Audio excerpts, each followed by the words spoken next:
Hey, in the shop today, I got the Eastwood Company's R&D guru, John Sloan, with me. How you doing, John? Great, Dennis. Well, you know, we got a chunk of frame here, and a lot of frames look like this, but we want them to look like this.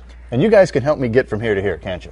We sure can. We just came out with a urethane ceramic chassis black paint that I believe is the best chassis paint that you can buy or apply. Because it's got the urethane durability plus the nano ceramic technology that gives it superior abrasion resistance. Well, let's talk about this. Now you're going to start out with a nasty old rusty frame, as most of them are. As most of them are, and then we're going to go from that point to this point. And what do we do from here to here? Well, actually, we abrasive blasted this to get it to this clean white bare metal surface. And then we applied the epoxy primer.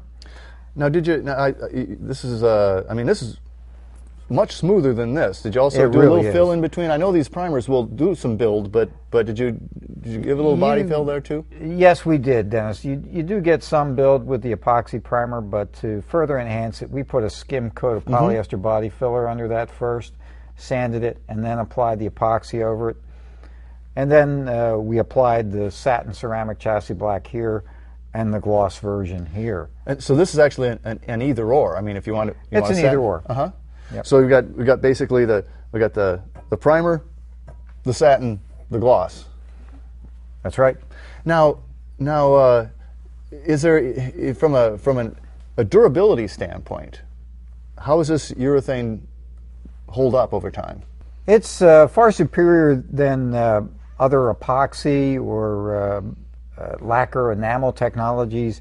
It just has superior abrasion resistance, chemical resistance, UV resistance, and that's why I say it's the most durable frame finish that I can think of out there. Now, let's say I didn't have a sandblaster available, and you guys also do a rust encapsulator that I could probably use at this stage instead of sandblasting. Yes? And that's a good point, because a lot of people don't have a sandblaster.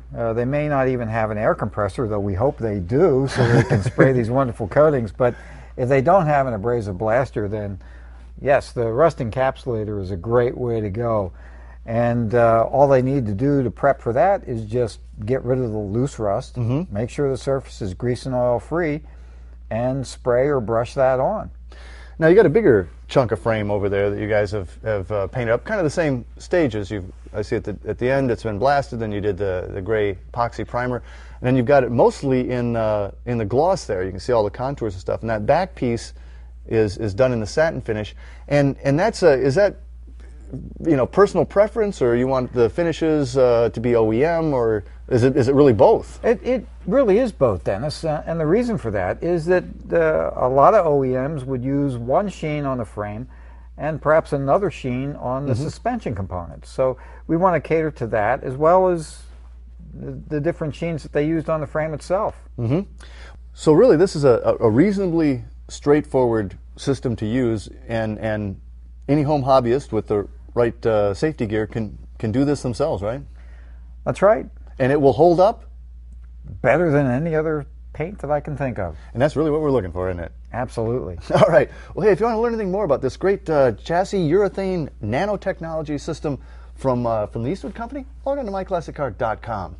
Yeah, I really like this much better than this. I've got too many frames that look like this. Visit EastwoodGarage.com, your trusted source for professional auto restoration tools and techniques for over 30 years.